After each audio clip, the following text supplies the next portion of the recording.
Assalamualaikum warahmatullahi wabarakatuh. Kembali lagi bersama saya Devan Adif di channel saya sendiri.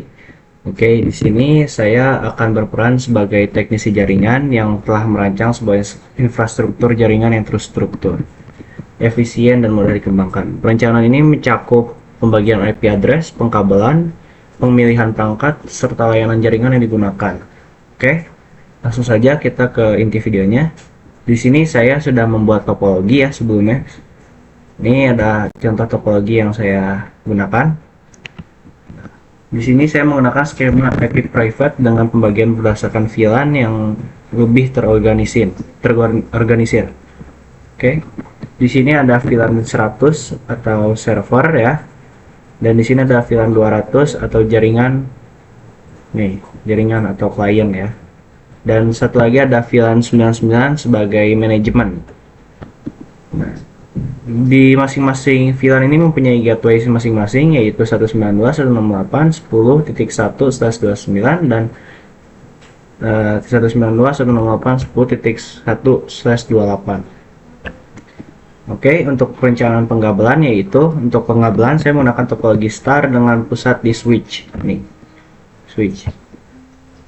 Contoh koneksi portnya yaitu pada router 1, port 1 ini terisi oleh kabel internet, dan router 1 port 2 terisi oleh kabel uplink ya, yang menghubungkan ke sini nih, menghubungkan ke ether 1 di port 2.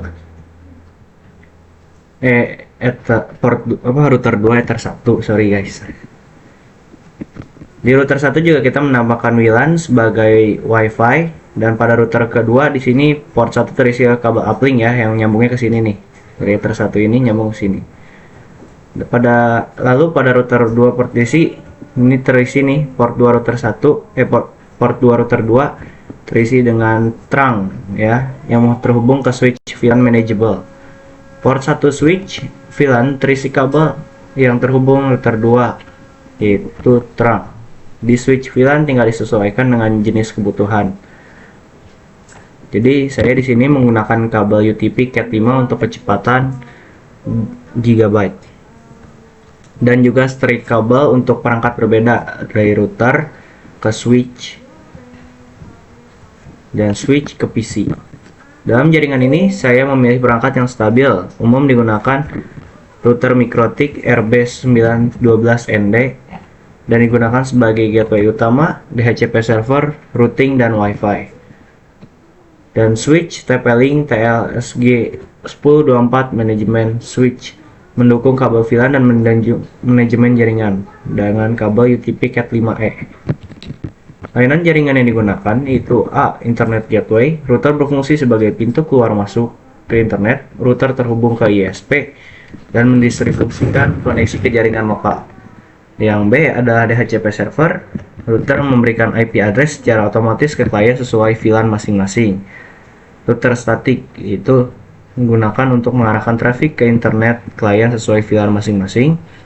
Dan D. Routing dinamik digunakan untuk komunikasi antar jaringan internal antar VLAN, biasanya dengan bantuan routing protokol atau inter-VLAN routing. Nah, di VLAN digunakan untuk memisahkan jaringan secara logis, memisahkan meskipun menggunakan perangkat. WLAN. Nah, di sini WLAN jaringan wireless untuk klien seperti HP dan laptop terhubung melalui access point ya. Jadi kayak menggunakan WiFi biasa, terhubung menggunakan jaringan yang sudah disediakan di masing-masing perangkat. Alur cara kerja jaringan sampai bisa internet ketika klien baik dari VLAN maupun WLAN ingin mengakses internet, prosesnya sebagai berikut. Klien terhubung ke jaringan. Jika kabel masuk switch sesuai port VLAN dan wireless terhubung ke access point. Wireless terhubung access point sih. Klien meminta IP. Permintaan dikirim ke DHCP server router. Router memberikan IP sesuai VLAN masing-masing. Klien mengakses internet, data dikirim ke gateway router. Router mengecek tujuan atau internet. Routing terjadi. Router menggunakan routing statik untuk meneruskan paket ke ISP. NAT, Network Address Translation, IP private diubah menjadi IP publik oleh router. dan data dikirim ke internet dari router ke ISP lalu ke internet ya. Balasan dari internet masuk ke router, diterjemahkan kembali. NAT dikirim kembali ke klien melalui switch atau AP. Kenapa klien bisa internetan? Klien bisa mengakses internet karena mendapat IP address dari DHCP di sini di router pertama, memiliki gateway yang mengarah ke router. Router terhubung ke ISP. Ada NAT untuk mengubah IP private ke publik. VLAN sudah dikonfigurasi sehingga tidak bentrok, dan access point menjembatani WLAN ke jaringan utama di sini. Kesimpulannya, seluruh sistem ini dirancang agar jaringan terstruktur, aman, dan efisien. VLAN membantu segmentasi, DHCP mempermudah distribusi, IP dan router menjadi pusat pengatur lalu lintas data sehingga klien baik kabel maupun wireless dapat mengakses internet dengan lancar. Oke. Semoga video singkat ini dapat membantu dan dapat dimengerti. Mohon maaf bila ada salah kata. Wassalamualaikum warahmatullahi wabarakatuh. Sekian dari saya.